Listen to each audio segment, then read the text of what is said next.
Check 1 2, check 1 2. Check 1 2, check 1 2, check 1 2. Okay, I can hear my fan. Let me turn my fan off. How's everybody doing in the building tonight? Family, the show tonight is going to be a wonderful show. This show is going to be a wonderful show. This show is going to talk about the concept of half God, half devil, being the savior of yourself. We're also going to be talking about YaKub, the Motherplane, W.D. Fard, and even the little minister, Eric Muhammad. First of all, I want to thank y'all for joining me tonight. I know when I do these shows, it could seem antagonistic, but it's not. It's a lesson to be learned. And this lesson that we need to learn is a very important lesson. Can you hear me? I'm going to try to turn off my AC for a second because it's giving me a flicker and it's hot. But maybe I can turn it off for a second. Let me see what I can do. Hold on.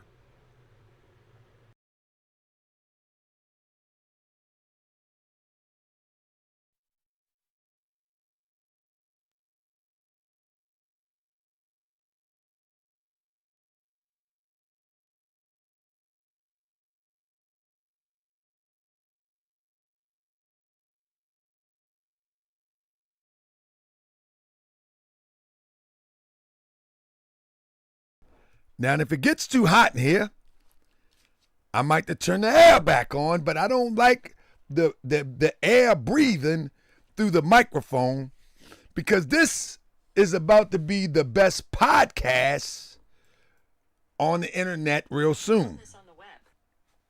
I wasn't talking to you. This is about to be the best podcast on the internet real soon. Or on iTunes. Yep, we taking it. We're taking it to iTunes, family. Yeah, we taking it. We got to build this nation. We got to get some advertising dollars, man. You know what I'm saying? I'm tired of talking about nation. It's time to build this demonstration. How y'all doing tonight? Welcome to another edition of Moorish World TV. I am your host, Brother Tahaka Bey, the Grand Sheik, the People's Grand Sheik, and the host of Moorish World TV. As I said before, you said you can hear me fine, although a little bit low. Maybe I got to turn myself up then. Let me see. Can everybody hear me fine? How do I sound? I sound pretty good? How do I sound? Man, let me check my controls because we about to get down now. Yeah, we about to get down now. So again, family, I want you to know, and we can share this to my brothers in the Nation of Islam. This is not an antagonistic this is not an antagonistic show. What it is I think it's always good that we go back and look at what we were taught. Now, for me, I've argued these points many, many times. Many times throughout my tenure of proclaiming my nationality as a Moorish American and studying Islam and history and all sorts of stuff. I mean, I had so many backs and forths about this conversation.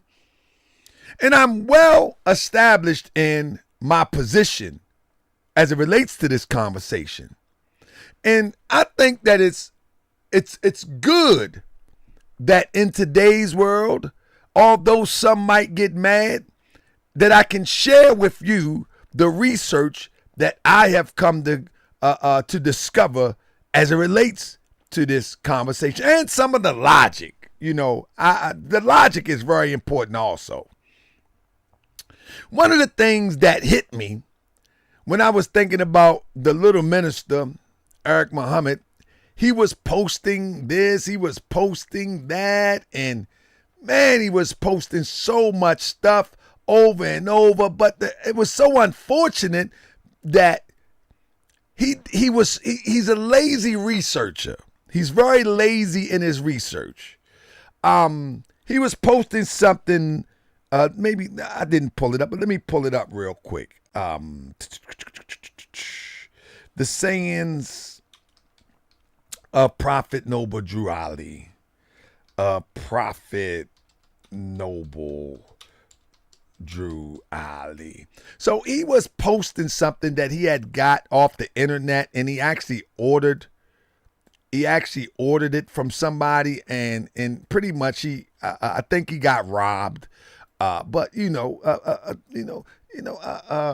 people get robbed all the time from the internet. So with that being said, let me see if I can pull one up real quick. Okay, this is one from Cujo L. You know what I mean? He's pseudo as ever. The Canadian guy, he's super pseudo. So let me pull up one from Cujo L. So what happened is it becomes a money grab. Let me break it down for y'all that don't know. It becomes a money grab, right? And what happened is, if I can give y'all the short version, I mean, what makes you think you're not standing in position? Let me give you the short version. The short version is this.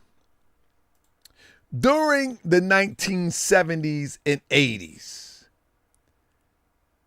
there was a resurgence of a group of Moors that actually was instrumental in removing the Prophet Noble Drew Ali work into a whole nother space. Confused the public. And this is why you didn't see the Moorish. Anybody ever wonder why? You don't see the Moorish Science Temple of America in the civil rights movement. You ever notice that? You know, when you look at all the pictures in the civil rights movement, you don't see the Moorish Science Temple of America. There's a reason why you don't see the Moorish Science Temple of America in the civil rights unit movement. Because many of those who were members of the shadow Moorish Science Temple of America had taken the organization in a direction that it was never intended to go. These was the same infiltrators. Back in 1929 who had reported to stab Prophet Noble Drew Ali, who reportedly took the movement in a certain direction, why those faithful to what the mission was of the Moorish Science Temple of America had dwindled down to a select few. I keep telling y'all that these people are still here today. They are still here today. And you know they are still here today because they do the same moves they did yesterday. See, during the time of the Prophet Noble Drew Ali, the Moors was active in every part of civics. So, of course, they would have been a part of the civil rights movement. Though the Moors probably would have, because of the doctrine, the Moors would have probably been spearheading a lot of the direction of nationalism as they was doing during the time of the Prophet. But nevertheless, long story short, this is why you do not see the Moorish Science Temple of America during the time of the Civil Rights Organization movement. You don't see them. Now, with that being said, this same group that was acting and continues to act like the Moorish Science Temple of America, that same group are here today. In the late 70s and the 80s, they started developing this. Oh, I thought that was my phone. They started developing a code. They started to codify their brand of the Moorish Science Temple of America, their brand of Prophet Noble Drew Ali's teachings. And in that codification, they would create something called the Moorish literature, where they cherry-picked anything that would bring people over to believe in what they wanted to believe and go in the direction that they wanted to go. and they put it in a small pamphlet, right? They created another pamphlet, the Moorish literature and the humanity pamphlet. Again, in the humanity pamphlet, they would take forged letters and put these forged letters in there, claiming that the prophet wrote them in order to move people how they wanted to move them. Well, another thing that they came up was the sayings of Prophet Noble Drew Ali. And they came up with it to be in the same fashion that the Hadith is to Sunni or Eastern persuaded Islam. And so when the internet hit and people wanted to sell books, they would find these fake sayings and they would put it in book form and they would sell it on the internet. This one is written by Cujo from Canada. Mind you, they didn't do enough research to find out how did these things come about. So, in one of these sayings of the prophet, they would have the prophet saying it's okay to eat pork, right? But the reason that they would make up a saying like that, of course the prophet wouldn't say nothing like that, but the reason why they would make up a saying like that, because these same Moors, they owned pig farms. They owned hog farms. This is the same group right now. Press 7 if y'all familiar with Sharif Anil Bey. Anybody familiar with Sharif Anil Bey? Anybody? One second.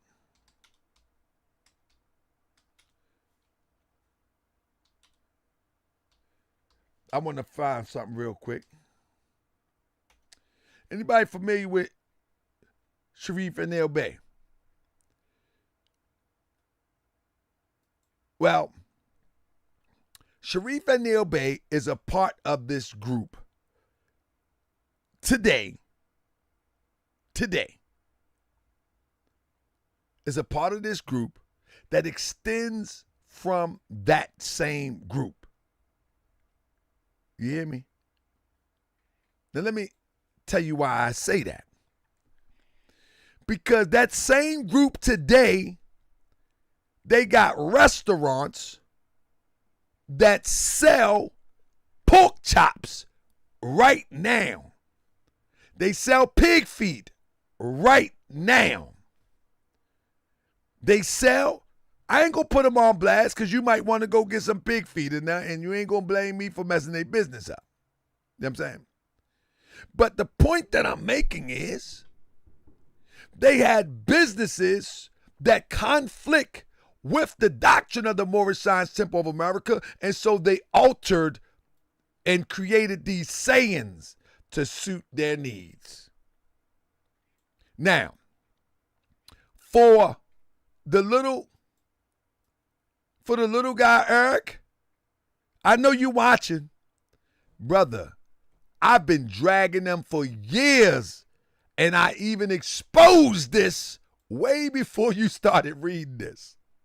And so for you to do a 3-hour video about what someone said that the prophet said, you should have did your homework, because I've been dragging this topic for years. For years I've been dragging this topic, that they have flipped the prophet's teachings and they have did the, and in the same sense that you feel about the minister Farrakhan.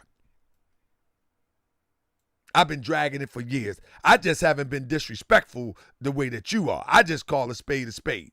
I mean, you start cussing people out like you have, crazy. So with that being said, family, I don't want to delay too much more. I want to get busy, man. So I say, hey, let's get busy. Let's go.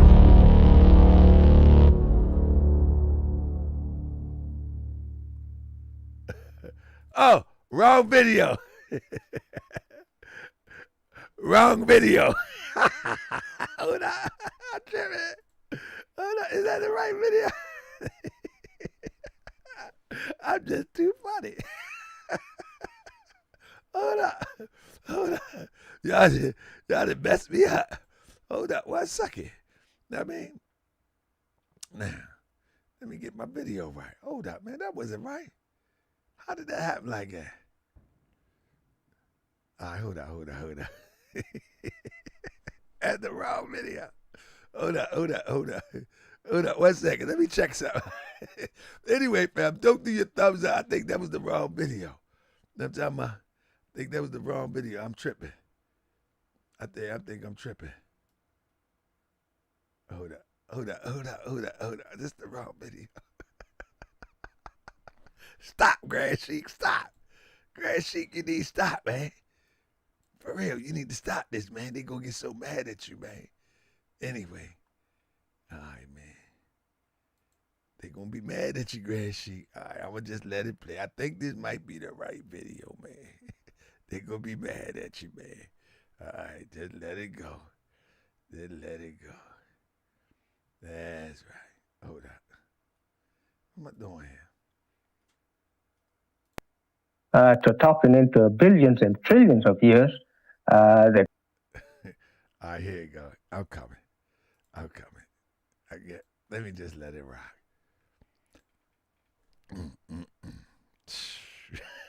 I was surprised to see that myself. Moochie Man must put this one together. I was surprised.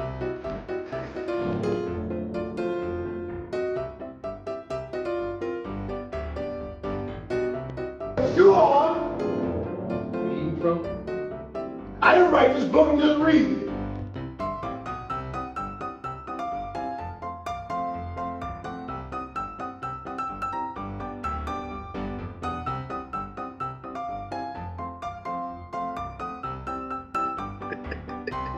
He getting ready for the Grand Sheik.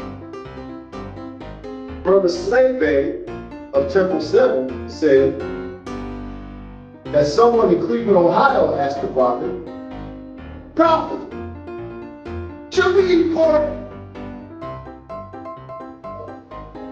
And he said, this is in bold letters and quotes, like he said, if I went to someone's home and that was all they had to eat, if I was hungry, I would eat it. And if I was not, I would not eat. Okay. So the Holy Quran and the Bible say, don't eat no pig. But according to the Holy Prophet, if you hungry, and that's all they got, he would eat. Let's go! I be that more you gon' remember. I'ma be that more you gon' remember. He getting ready for the Grand Sheik. Remember to Harker Bay front line till the law call my number. I be that more you gon' remember. He getting ready for the Grand Sheik. Remember, that's right. I be that more you gon' remember. To Harker Bay front line till the law call my number. You a friend of the Moors, then you a friend of mine. I was told to watch my enemies, now hold my line. Those that speak against the prophet, they speak against me. And I'm speaking about the prophet over Drew Ali, who was the first to remind you and bind you back to Morocco, the mountains, Mississippi, and Quebec. Told you wasn't black. Let's go, Kevin Ali! You tripping off trucks, you need to be tripping off that. Now here we go again, acting like you a slave. The same people talk European how to bathe, and look at that women buying European. Welcome to another edition of Moorish World TV. I am your host, Brother Tahaka Bay, and we are in the building, fam. We are in the building. Kevin Ali was working out, getting ready for me. He had more people in the gym than he had in the people that was in the temple listening to him. So that's a good thing. Couple Europeans was up in there with him, and they better than none. You know what I'm saying? Because they always talk about the white man, the devil, and all this old crazy stuff. But anyway, So somebody say he qualified it. You know what I mean? He qualified it. Family, whoever just said he qualified what he was saying, didn't I just tell you that that stuff is fake? That is lies? That is not it? That stuff was created in the 1980s. Didn't I just tell you that? So you can't qualify something with bad research. Like, that's not qualifying. To qualify something, you have to make sure your research is sound. Come on, man. He qualified it. He qualified it with bad research. So that's the point that I'm making. Anyway, now let me get straight to the point. The little guy, Eric Muhammad. He's just unbelievable to me. The little guy, Eric Muhammad, is just so unbelievable to me that he would say anything. He would say anything. And it's crazy to me that he would say anything. Check this, what he said right here. As if in family, hold on, let me tell you what I'm doing. I'm starting off with Eric Muhammad, and then we're going to go into some of these lessons. I'm going to be around for about an hour. Be around for about an hour, but it's going to be some powerful lessons to get you thinking just a little bit. But let's start with Eric Muhammad, because I want to show that he doesn't believe nothing. He only believed that which he was told. So the little guy only believed what he was told. Couldn't care right? less what Ishmael. That's all he believed. He don't believe in little Eric. Little Eric, sit down. Don't be punching your TV. All right? Don't be punching your TV. Just sit down, and we're going to have a good night. Now, here's little Eric. Check him out. Says, number one, Ishmael is not the son of the most honorable Elijah Muhammad. That's a damn lie.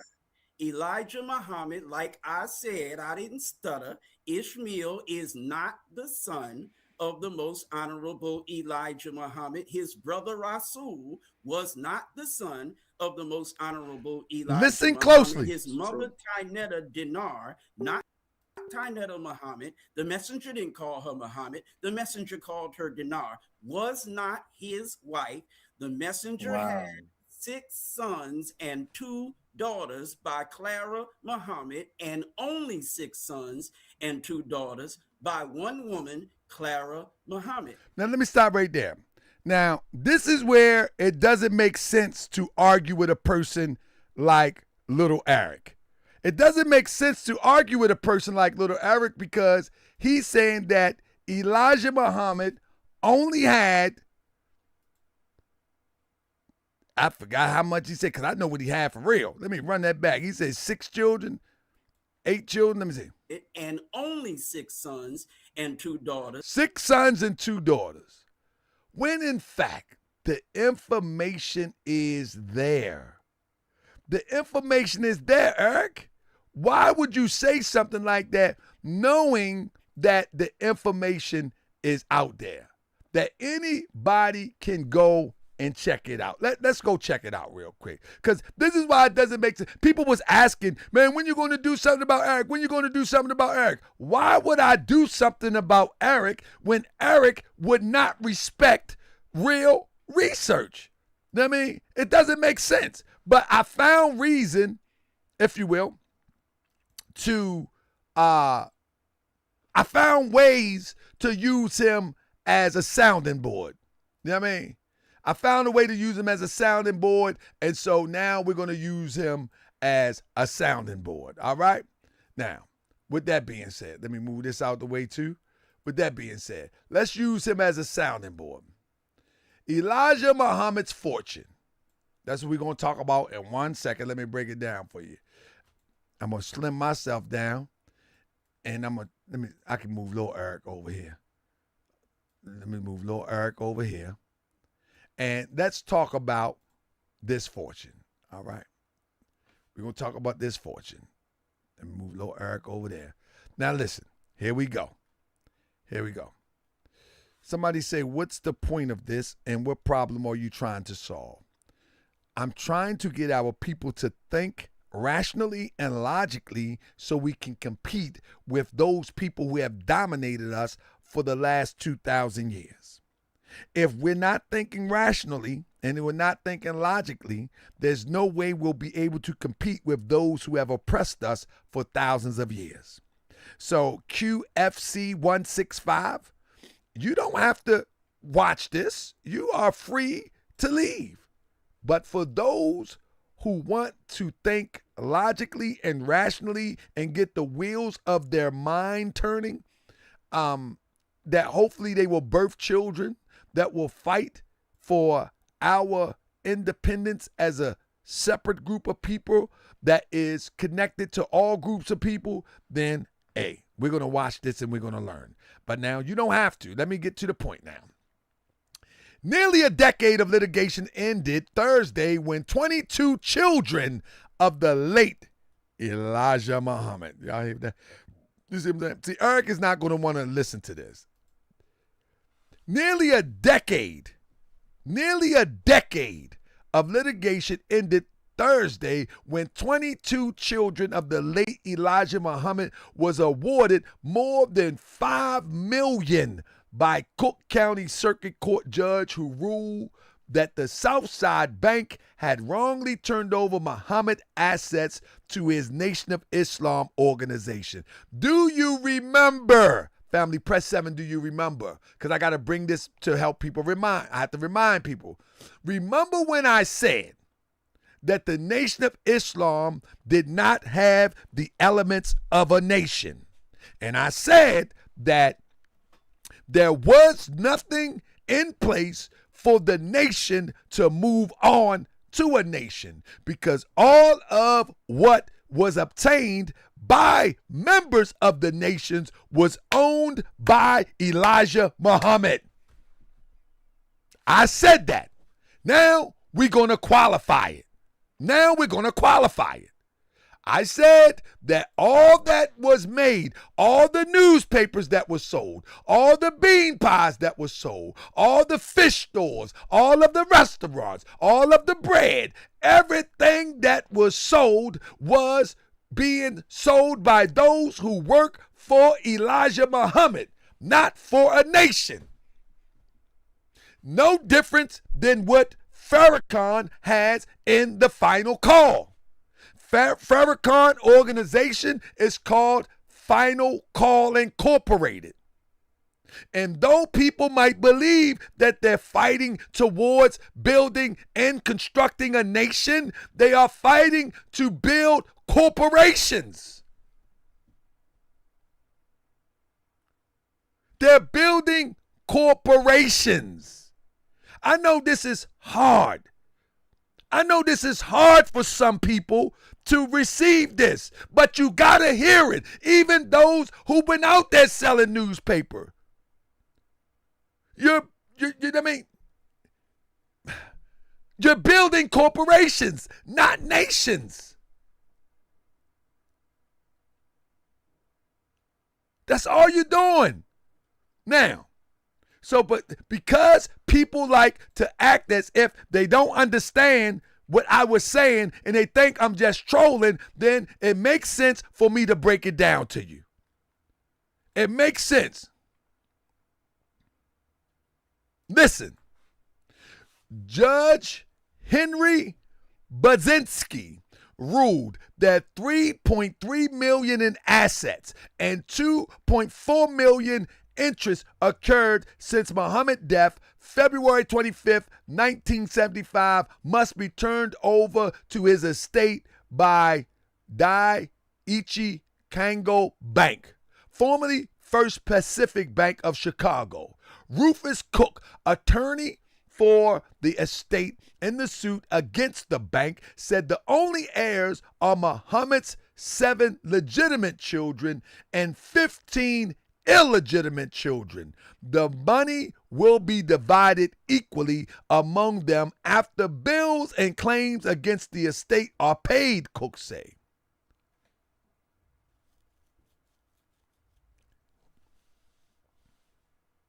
This is the hardline truth. Now, why do we talk about this? This is just not gossip.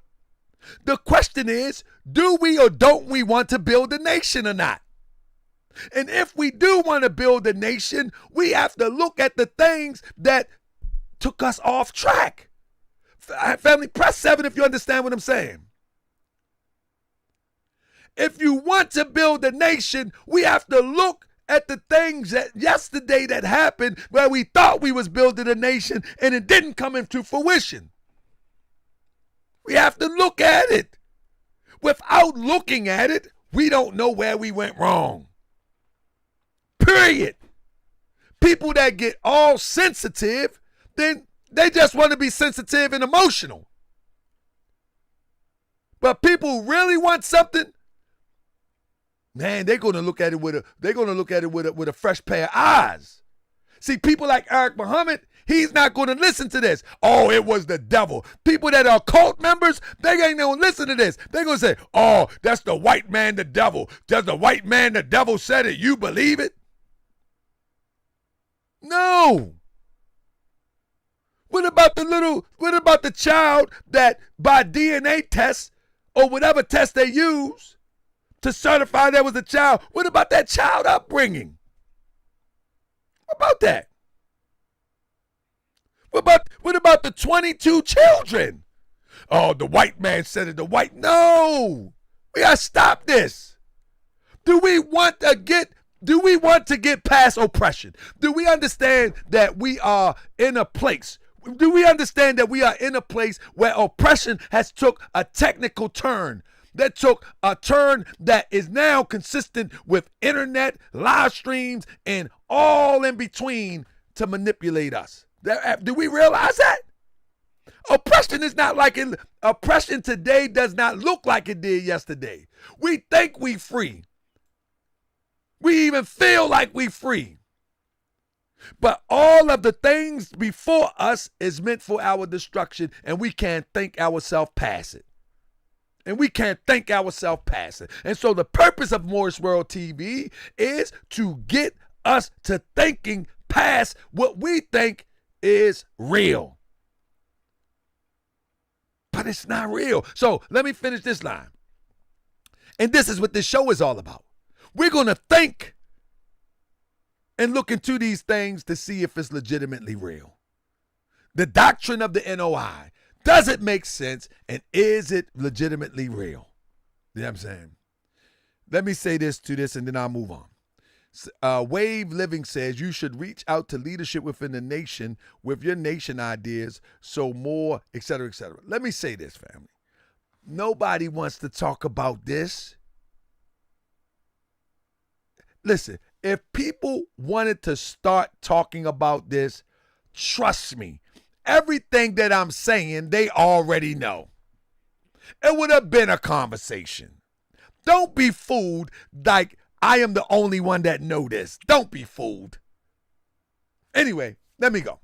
Thursday ruling, an earlier decision by Baczynski, as well as an impeding ruling on Muhammad's real estate holdings, involve an estimated $30 million in assets that the estate said Muhammad possessed between 1972 and 1975. In a former show, I told everybody that Muhammad did not get a whole bunch of money until he met with the European from Texas. Do y'all remember that? I did a former show. I say, regardless of how you look at the Nation of Islam, and the Nation of Islam brothers always talk about how much wealth they built, how much assets they did, how much this, how much that, how much that. I told you, I said, the Nation of Islam, under the leadership of Honorable Elijah Muhammad, they did not accumulate anything of significance as it relates to money until the millionaire tycoon jumped in. H.L. Hunt. I did a whole presentation on it, and in fact, H.L. Hunt, when he jumped in and Malcolm said that he was financing them, when the 70s hit, that's when all the late 60s and the 70s hit, that's when it started to take a financial turn. You hear what I say? H.L. Hunt was financing the Nation of Islam and had backing of the FBI and the CIA. Before his assassination, Malcolm X called attention to it, and it was among the reasons for the rupture of the relations with the group and his departure from it. Hunt's hatred of black folk and desire to see them repatriated to Africa or worse was the basis of his financial support. Divide and conquer. This is what Malcolm said. I'm not saying it, but it lines up with the timeline when we look at what the court record says. What the court record says. The court record says that he had 30 million between 72 and 75. The largest assets were about 19.2 million that flowed into his bank accounts, including funds to help the poor, operate temples, fund economic and educational program. Of the 19.2 million, Cook said all that is left is 3.3 million awarded Thursday to the estate, plus interest on that amount. He said Muslim organizations or Muhammad relatives apparently spent the rest before the Progate litigation began in 1979. One group, the New Nation of Islam, headed by the controversial leader Louis Farrakhan, engaged in a power struggle during the 1970s with Muhammad's son, Wallace D. Muhammad, head of Muslim Community of America for leadership of the black Muslims.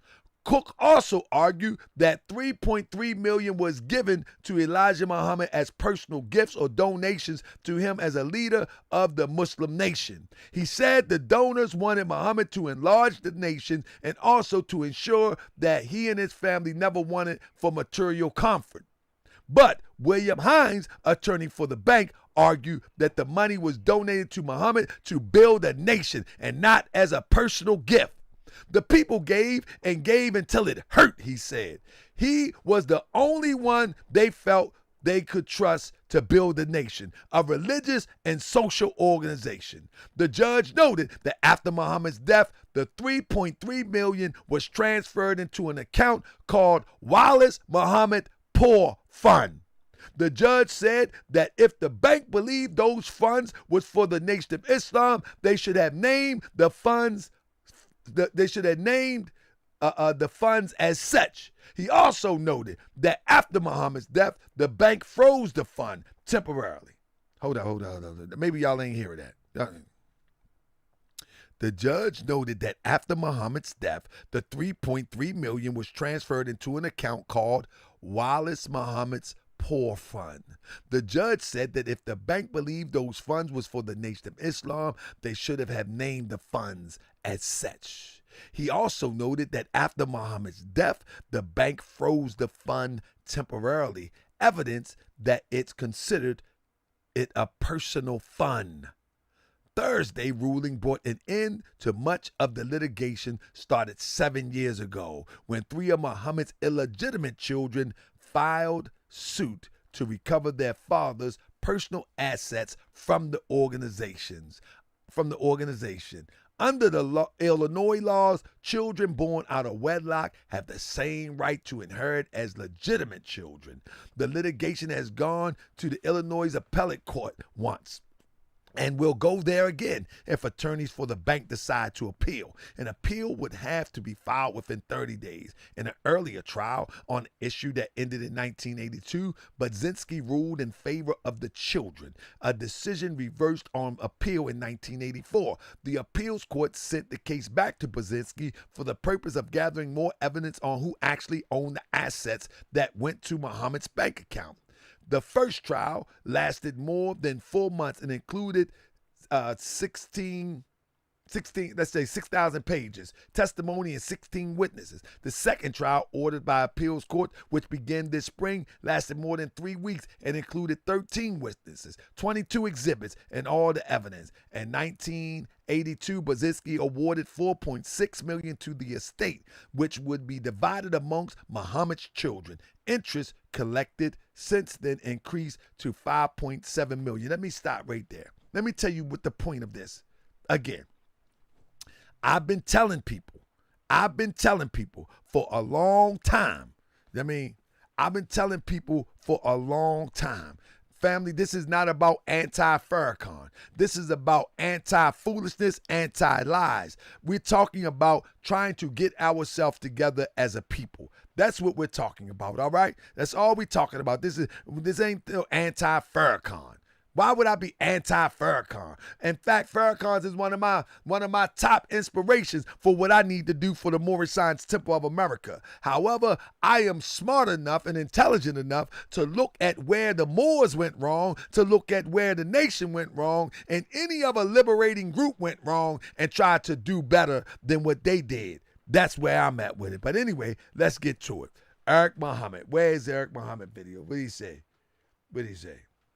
Couldn't care less what Ishmael says. Number one, Ishmael is not the son of the most honorable Clara Muhammad. The idea that he had more than one wife or that he had several side pieces and made children with them is a damn lie. Okay, so Malcolm X and Ward-Dean Muhammad lied on his father? Say that again? Ward-Dean Muhammad. Ward-Dean Muhammad, the son of Elijah Muhammad, that actually told Malcolm X about what you're saying didn't happen, which is he having more than one wife, or not only Clara Muhammad. You're saying all of this is fabrication? Oh, it's absolute fabrication. All right. Okay. Thank you so much. And let me stop right there. This is the reason why it doesn't make sense to have a conversation with a person like Eric Muhammad. It doesn't make sense to have a conversation with the little minister, because the little minister is out of his mind. The little minister is out of his mind. You know what I'm saying? With that being said, let's go into some of the teachings. We as a people, descendants from the inhabitants of Africa, and when I say inhabitants of Africa, I'm just talking about the territory. Why is it that in the NOI teachings, there's always a connotation of hate towards Africa? To some degree, it's like we say in the Moorish Science Temple of America, truth and falsehood strangely mix. With that being said, somebody block Aleem Allah. Block Aleem Allah. We don't need him in here. You're not adding any value to this conversation, Aleem. We talk with you. Yeah, block him. Get him out of here. Anyway, at the end of the day, he's in his emotions. He's in his emotions. Aleem is in his emotions, and he ain't going to face any type of truth. So, I mean, what he's in here for? Let's let him go. Let's let him go.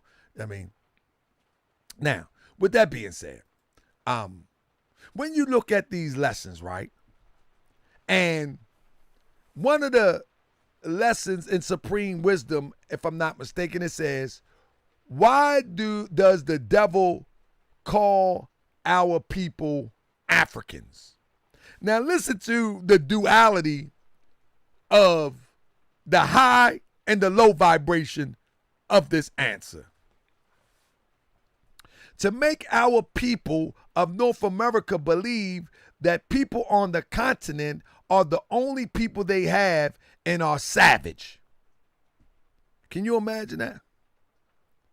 That our leaders prior to NOI would redirect our attention to Mother Africa to see the value of high society and high science in Mother Africa. And then in the 30s, you would have someone to say the only people they have and are all savages. That's and when I go through this presentation, y'all going to see this is a common theme. It's a common theme, taking a European concept and repackaging it. So he says in one point that they're all savages. The founders of civilizations are all savages. And then the next line comes up. He bought a trading post in the jungle out of the continent. The original people live on the continent, and they are the ones that strayed away from civilization, are living in the jungle life. Y'all hear this? Y'all hear this? That the people in Africa strayed away from civilization. That is a Eurocentric concept. Family, press 7 if you hear what I'm saying. Turn my air back on. If it blow too loud, y'all let me know. Might turn my mic up. But that's a press 7 if you understand. That is a Eurocentric concept. That the people of Africa strayed away from civilization when the last known high civilization, whether it was Egypt, whether it was the Moors, that's insane. That's insane. And what I'm saying is, why was it so easy for us to accept this rhetoric?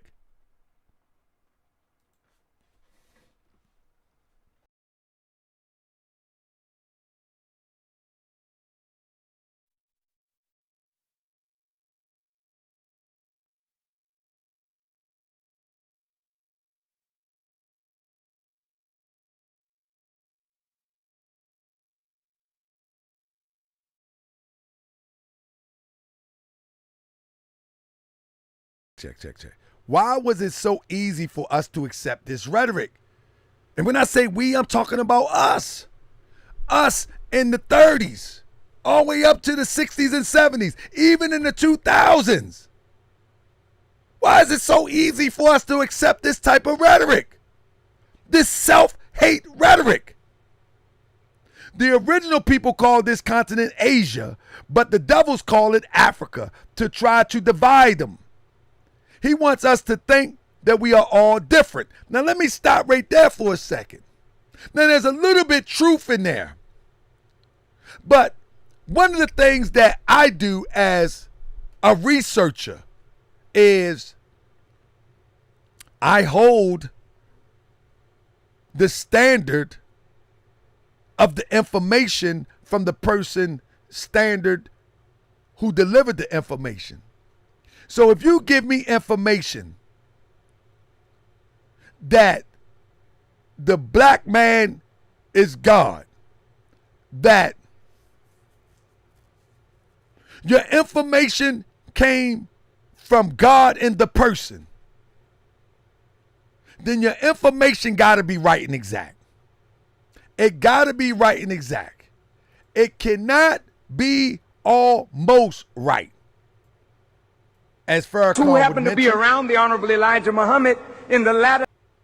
Well, if it's very near correct and we were told to study it, and those of us who happened to be around the Honorable Elijah Muhammad in the latter days of his presence among us, he said, ask me questions on these lessons. He said, oh, that's what I said when I was a baby. Then in the instructions to the laborers, he said baby language will not be accepted. We thought baby language meant cursing or something. Well, of course it does mean that. But baby language means you will never be accepted universally if you stick to the answers that he gave you when he was a baby. See, this is problematic. When we're talking about liberation, we're talking about spirituality, we're talking about religion, and we're talking about truth. This is problematic. If you say that you were taught by God in the person, then there is no such thing as baby language answers, because your answers have come from God in the person through you. That's the concept. The teachings. You have to grow up now. Bottle spring. So, one thing about the teachers in the Moorish Science Temple of America, There's a saying that Prophet Noble Drew Ali says. He says, truth don't change or pass away. Now let me tell you what I gather from that. If you got to keep on changing what you say is the truth, then 9 times out of 10, it's not the truth. Let me say it again. Truth do not change or pass away. Whenever a person always, or a group always have to revise what they say is the truth, then it's not the truth. Simple things like the Nation of Islam in its inception was using the term Muslim. And at some point they used the term Muslim. And then they begin to demonize the term Muslim. Why did you change? Why did you change? In the beginning, the Nation of Islam will use the term Muhammad's temple. And at some point along the line, they would change it to mosque. Why did you change? Again, this is why the Moors of the Moorish Science Temple of America, till this day, we use the term Muslim. Because even the term Muslim is an indication that we are doing something a little bit different than what you know to be a Muslim. Somebody say, can you explain Asiatic to us? That's another thing. The first time that we would hear from a religious standpoint people being called Asiatic was from the Moorish Science Temple of America in our community. Thank you for the super chat, Solomon. I'm going to try to answer it. It wasn't on my agenda, but I'm going to try to answer it straight off the top of my head. So this is the concept of the term Asiatic. All right? This is the concept. You don't have to believe the concept, but when I finish, I want you to acknowledge if you understand the concept. The concept of Asiatic is this, that the Levant, as well as Africa, East Africa, where Egypt at, is all one place. It's all one place. So when Muhammad would get in trouble and they would try to kill him, he would run to Ethiopia. Because in their mind, that was all one place. Africa was never considered to be the entire continent as we know today. In fact, Africa was only the Sahara part, what we know up north part. The bottom part they will call Ethiopia. But now let me get to the term Asiatic. If you believe in the Bible, it can help you with this too. When you look at the designating of the Garden of Eden, and man was pulled out the dust of the ground. That dust of the ground was known as the dust of Asia. The Garden of Eden would be in Asia. Not Asia as we know it today with the Asian and we're talking about Chinese and all that. We're talking about land. When you look at the Holy Quran of Mecca, the staging place of the concept is in Asia. So if man came out the dust of the ground, known as Asia, then the first concept of identifying the person would be from the earth, in which our people would call Asia, Asu, Asar, Asu, or something like that. And today it is rendered as Asia, and we say Asiatic because this is the dust where the first man was created from. Whether you in the Bible, whether you are in any holy book.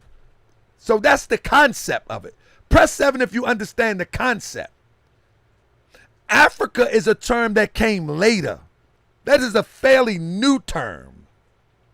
If I'm not mistaken, the original term Asu come from Mesopotamia. And the Europeans would find it there when they arrived there. Europeans did not name it that. You understand what I'm saying? So you don't have to accept the concept, but at least understand the concept.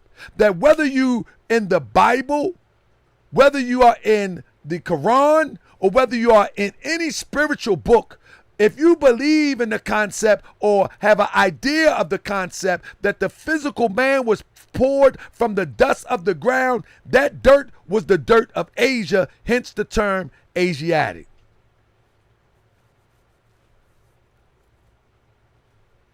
Somebody said Europa, Africa, Asia, all named after Greek Roman goddess.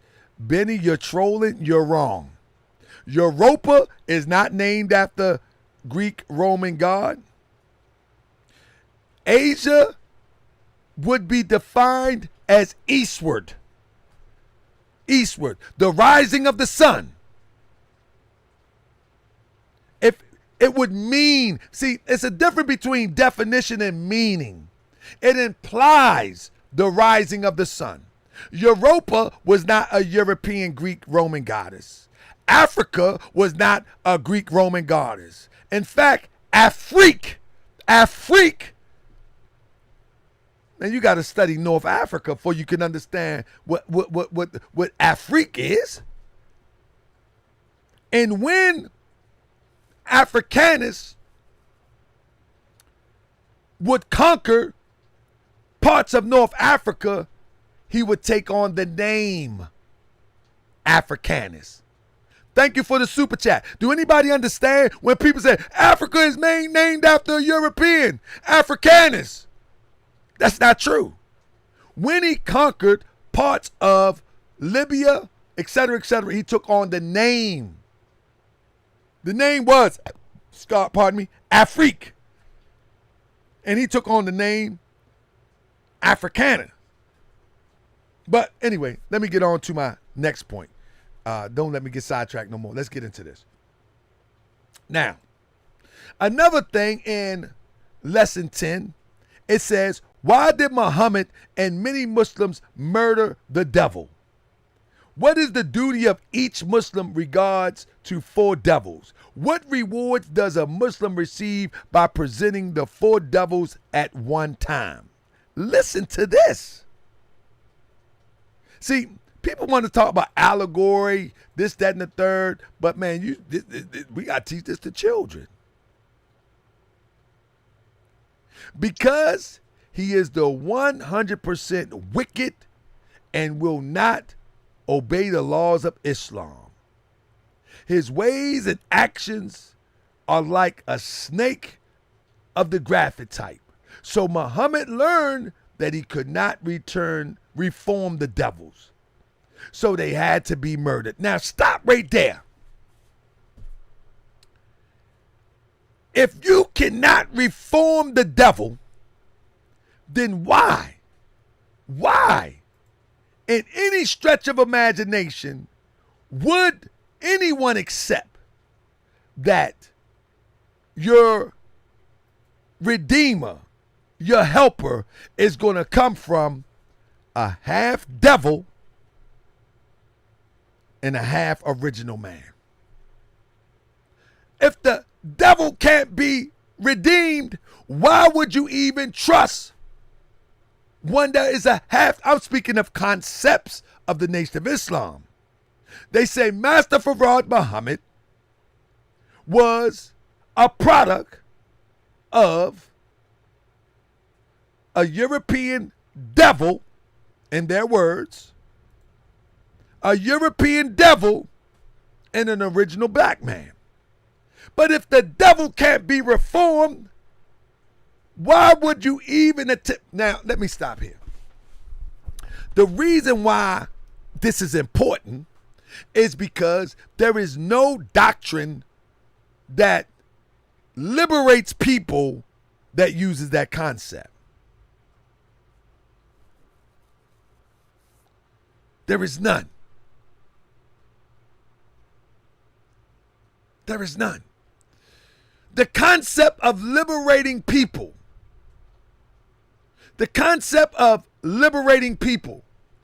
is that you take the Buddhist concept. Buddhist was looking and he seen all the suffering. And he said, how can I tend to and get this suffering eliminated? So Buddha, through suffering, unfolded into the specimen of enlightenment. A human walking enlightenment. And from his example, people could look at what he suffered, what he went through, leaving the palace, going through all the trials and temptation and poor suffering to elevate himself to be enlightened.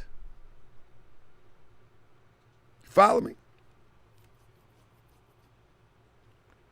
Muhammad, though he was one who was a trader in the desert, there's stories where he would always go into the caves and meditate or pray, if you will. And then one day he heard what they would call the still small voice. He heard the angel Gabriel. I mean,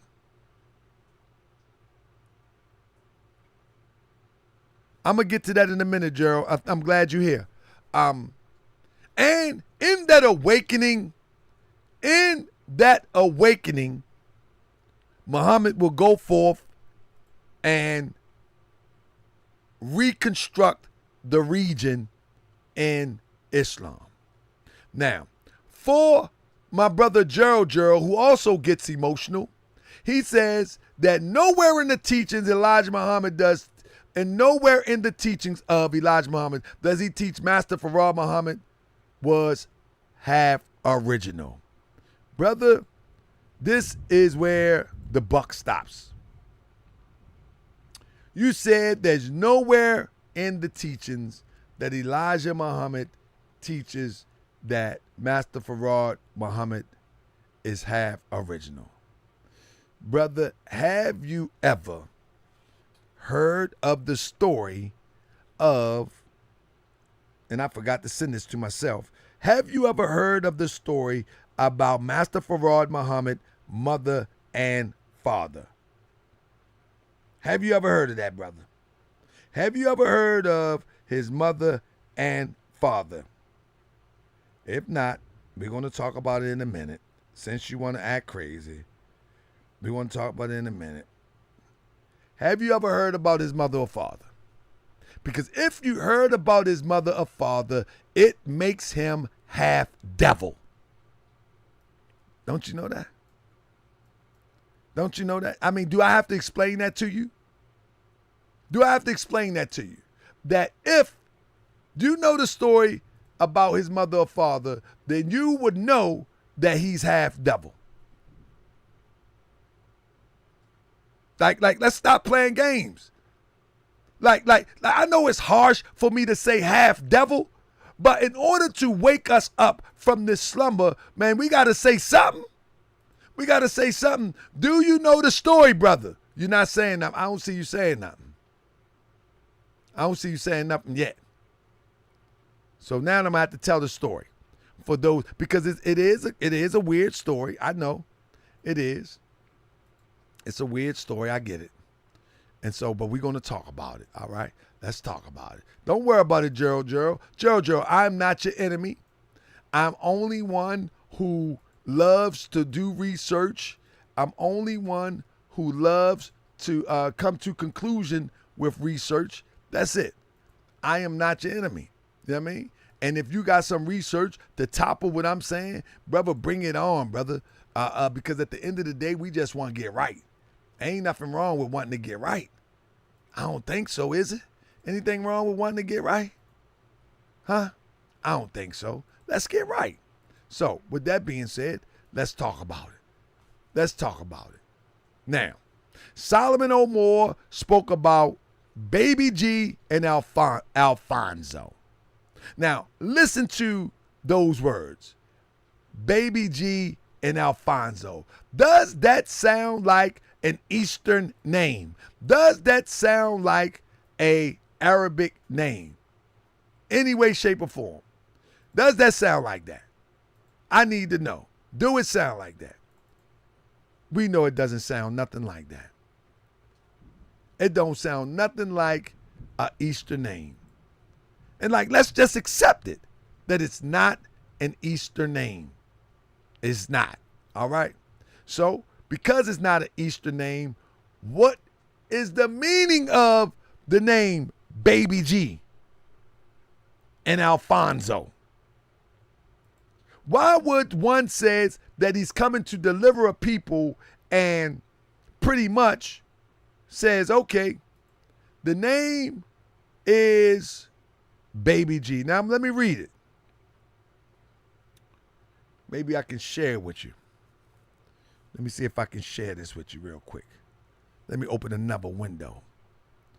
Open another window for you. Open another window for you real quick. Bam. Bam. Okay, there we go. There we go. Now, here we go. Here we go. Now let's break it down. So Master Fraud's mother don't know that she is a Caucasian woman. Her husband never told her that she was. Now Master Fraud know what she was. He was sitting at the table with us eating one day. This is Elijah Muhammad brother speaking. As my mother and my sister Clara, the messenger wife, had prepared dinner. He was sitting there with us and he told what he would do sometimes. He says, sometimes my mother would fix coffee for me, tell me to sit down. She was nice to me. Tell me to sit down and I'll have a cup of coffee, he says. I would sit there at the table and she had one of these nice tablecloths on the table. You know, you make with your hand. You know what I'm talking about? And while I sit there and she wasn't looking, I'll pour some coffee on the tablecloth and make her work. That was his mother. Why? Well, why he do that? Well, all right. Didn't Jesus' mother have devils in her? Didn't the book say he cast out 7 devils out of his mother? Allah came in a person of Master Fraud Muhammad that looks, and he looks because that's our people, love for white people. Now listen to this. Listen to this. He says Master Farad Muhammad came looking like he did because it's our people love for white people. You follow me? It's our people love for white people to come into their home. They like that. They want white people. They want the white man to be where they is. That's how come we want integration today. So the white man can be with me and be with and I be with the white man. Oh, but brother, I say to you, Master Fraud didn't go for that. No integration. He came according to his words, the messenger Elijah Muhammad, to separate us. Now, here is the point that I'm making. Here's the point that I'm making. When you go into the story about Fraud's mother,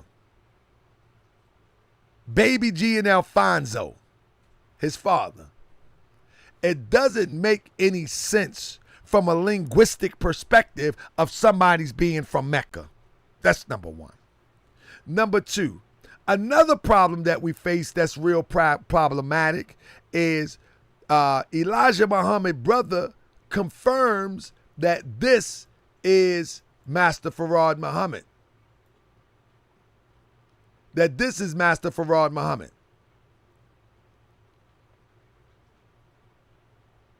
You follow me? This is Master Farad Muhammad. According to Elijah Muhammad, brother. Now, here is another problematic thing. When people say that is not Master Farad Muhammad and the other guy is, the problem with that is very, very simple. That I know they're going to blame the devil, the European and all that, but they do have fingerprint matches. You follow me? They have fingerprint matches. Let me bring this up to you real quick. They literally have fingerprint matches of Farad Muhammad from San Quentin.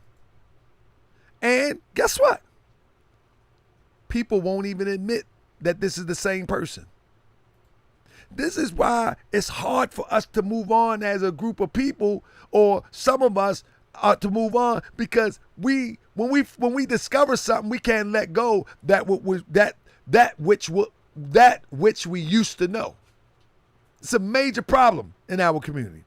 But now, all right, I got about 15, 20 minutes. I better get to cooking. All right. Let's talk about the Motherplane real quick. Because it's clear that the person that claims to be the savior for the Nation of Islam is half devil, half original. According to Elijah Muhammad's story about Alfonso. Family, can we admit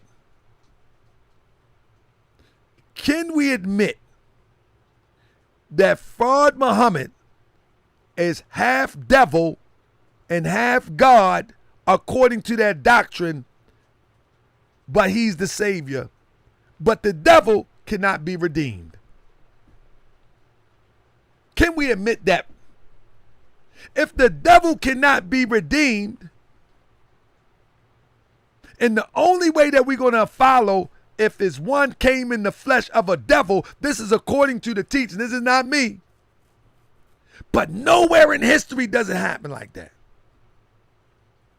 Nowhere in history does it happen like that. In every biblical book, thank you so much for the super chat, Tara. In every biblical book, every spiritual book, the leader of the revolution was raised amongst their own, and they look like their own. But we will only be appealed to by what they call a devil flesh. Family, that's calling us a little bit slow. That's saying that God, the universal creator, mandates that our ignorance be appealed to. But let me tell you something. When the universal creator set a standard, the universal creator, it, her, him, or whatever you choose to characterize it as, it doesn't break its own standard. The law of divine is never compromised. So if Moses was raised amongst his people, if Muhammad was raised amongst his people, if Jesus was raised amongst his people, by people around him and inspiration within him, why is it so different for us? Why is it so different for us? I don't care where you go at. Why is it so? This is why I'm a Moorish American. One reason amongst many. Why is it so different for us? Because guess what? We always look like food.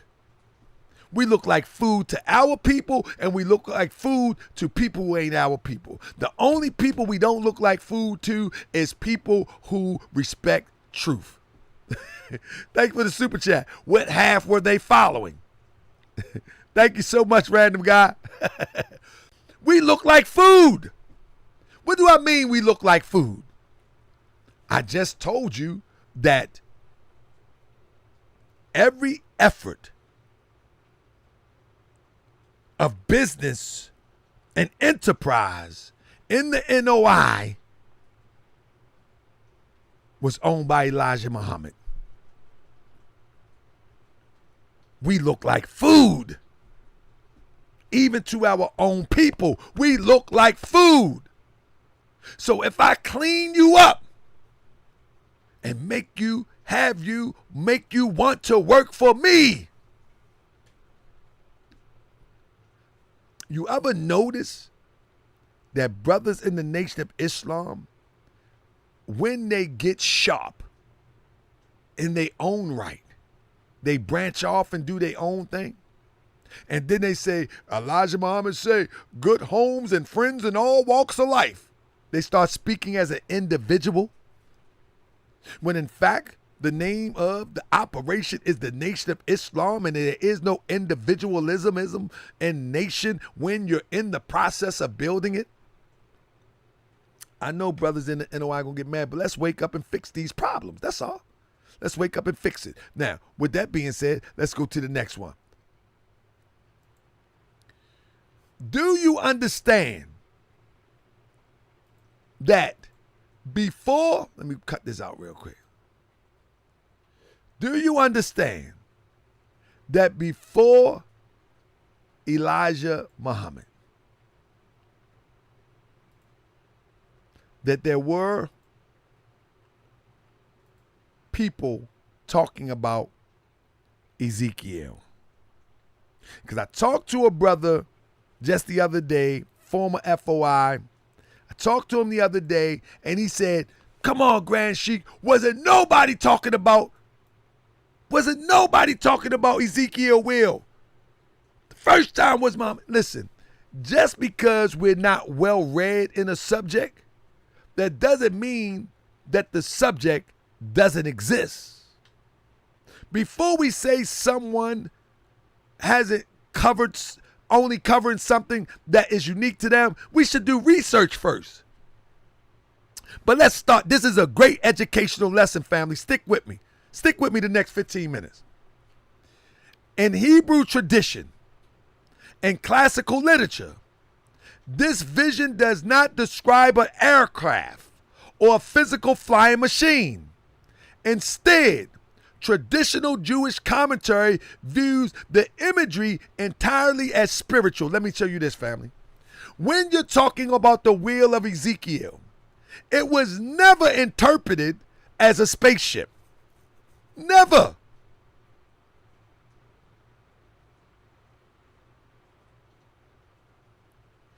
It should never been, it was never interpreted as a spaceship.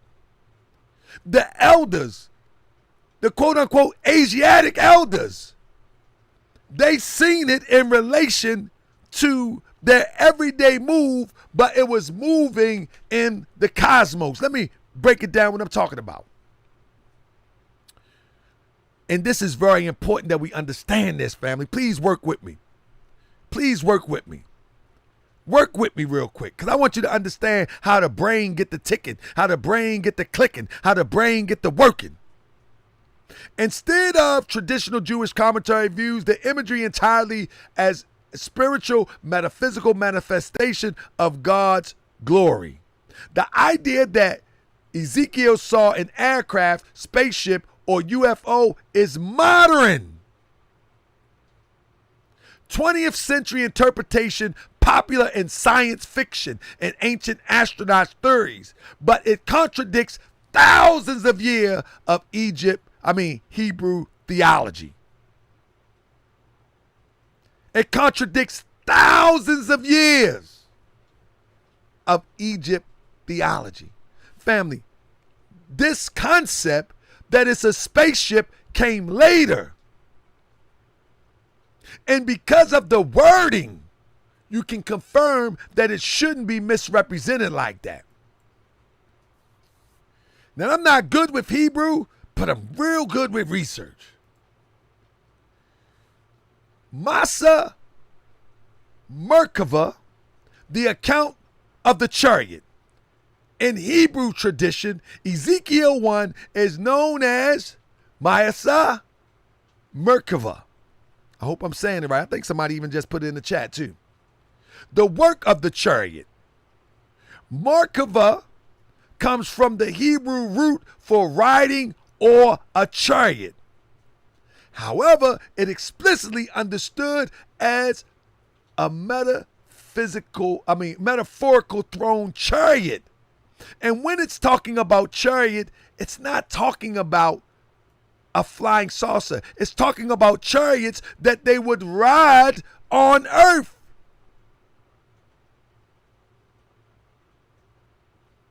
They're not talking about a round spaceship thing. They're talking about a literal chariot, but they're giving the metaphors to show the power of the universal creator.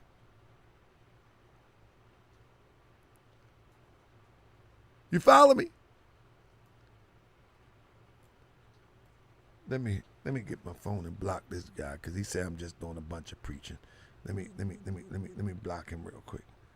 All right, give me 1 second, family. I gotta block this guy. I want to block him. Don't nobody block him. Let me do it. Thank you for your super chat, but let me get him. Yeah, let me get him. Where he at? Let me. All right, let me get him. I want to get him. Let me see. Ah, man, you got him. Let me see. Hold on. Let me get him. Y'all got him before me? All right, let me see. There you go. Let me get him. Bam. I got him. Bam. There you go. Yeah, let me get him. I got him. He out.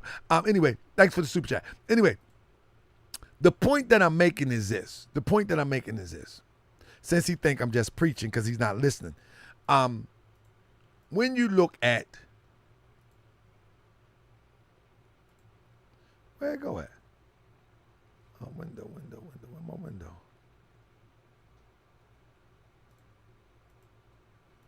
Hey, man, where my window go? That ain't what I'm looking for. So when you look at chariot, if you will, when you look at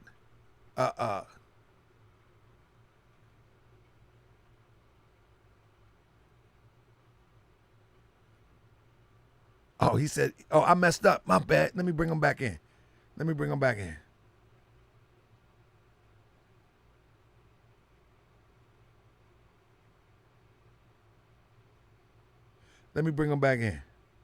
I thought he was talking to me. Let me bring him back in. My bad. Let me bring him back in. My bad. I got to bring him back in. My bad, brother. I thought you was coming for me. Are you back in? Say something, brother. Say something. My bad.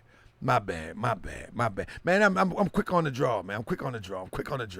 I thought he said I ain't doing nothing but preaching. Like, nah, I'm quick on the draw. My bad. Let me bring my stuff back up in. I got to bring my my slides back up in here. So back to my point.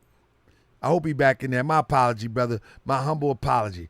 I'm quick on the draw. All right. So look, when we talk about chariot, in the sense of Ezekiel, they was giving a metaphor of an actual chariot, not a blocking party proxology. Pay attention. They was talking about an actual chariot, but they was given a heavenly understanding or a cosmic understanding of the actual chariot. Now, when you break down the metaphors, the throne of God in ancient Near East kings traveled on chariots. The vision used cultural imagery to show God as a cosmic king ruling over the universe. The angelology, the class of angels in Hebrew mysticism, or some people will call Kabbalah, the components of the vision are categorized in different ranks of angelic beings. The living creatures, chayat, are high order angels. The wheels, Ophanim, are actually considered a distinct class of angels. When Hebrews liturgy recites the Kedusha, this them European Jews, prayer daily, it describes the Ophanim and the Chayat moving with great noise, praising God in perfect spiritual harmony, not roaring engines. I bring that point to this, that no one ever understood that to be planes and baby planes. No one ever, that is fairly new. That is fairly new. That becomes a hustle. If you understand basic Hebrew, then it's easy to debunk that could be interpreted as a spaceship. Press 7 if y'all understand what I'm saying. Press 7 if you understand what I'm saying, because it's kind of complicated. But press 7 if you understand what I'm saying. And when you understand Hebrew, you can't misinterpret this. Just basic. That's done intentional. It's done intentional to mislead people. And we don't like to admit that we've been misled. We don't like to admit that we've been misled. It's done very intentional. Now, with that being said,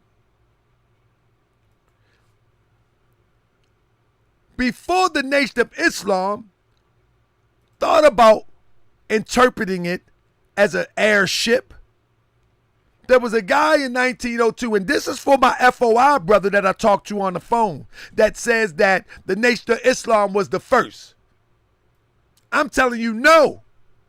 In 1902, the Ezekiel airship, mechanical inspiration, before anyone linked the text to aliens, it was used as a blueprint for human aviation. Remember, the Nation of Islam said it's not UFOs. It's the black man, the yellow man, and the brown man and the black man that built it. Remember this. Family, follow this real quick. Follow this real quick. A Texas preacher named Burrow Cannon built an actual physical aircraft named Ezekiel Airship. He believed Ezekiel, I described a real piece. Ezekiel 1 described a real piece of mechanical machinery, an attempt to replicate the wheel within a wheel using a large spoke paddle wheels powered by gasoline engines. Now, listen to what I'm trying to say.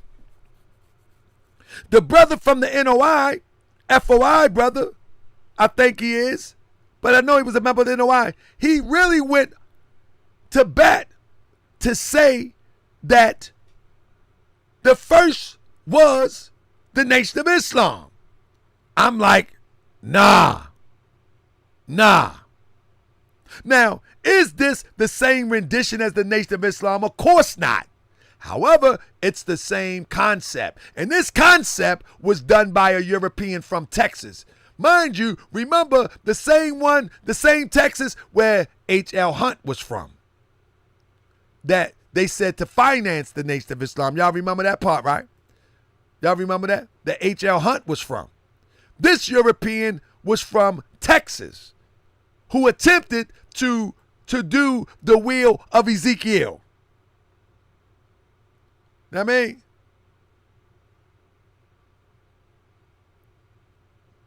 Listen to this.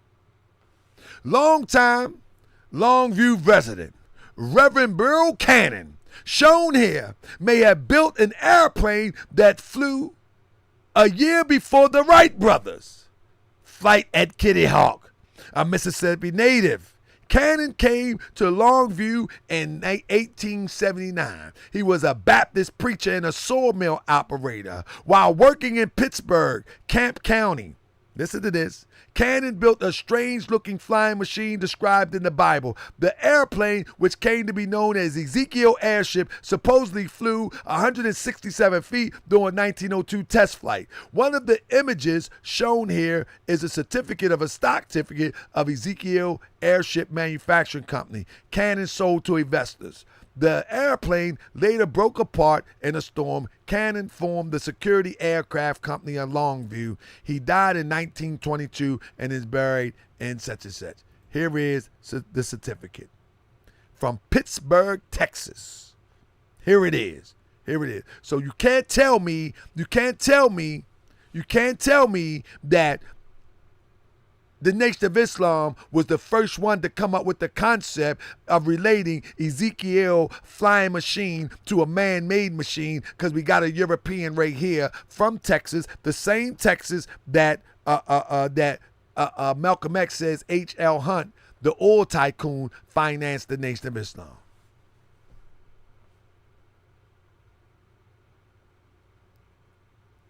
What point am I making? That brothers in the NOI said no one was talking about this. No one was relating Ezekiel to this. This was a big story. Family, are y'all still with me? This was a big story. Look, he even sold shares to the Ezekiel Airship. Now, is it dramatic as the Nation of Islam rendition? No, it is not. However, it's the same concept that the book of Ezekiel describes revelation of an airship, or they call the Motherplane. There it is. There it is. So my point is that it's time for us to wake up. These stories are they're not new stories. They're new to people that don't know no better. You follow me? The airship was inspired by the book of Ezekiel, both in name and general design. Y'all hear that? Y'all hear that? Remember, the Nation of Islam says that the Motherplane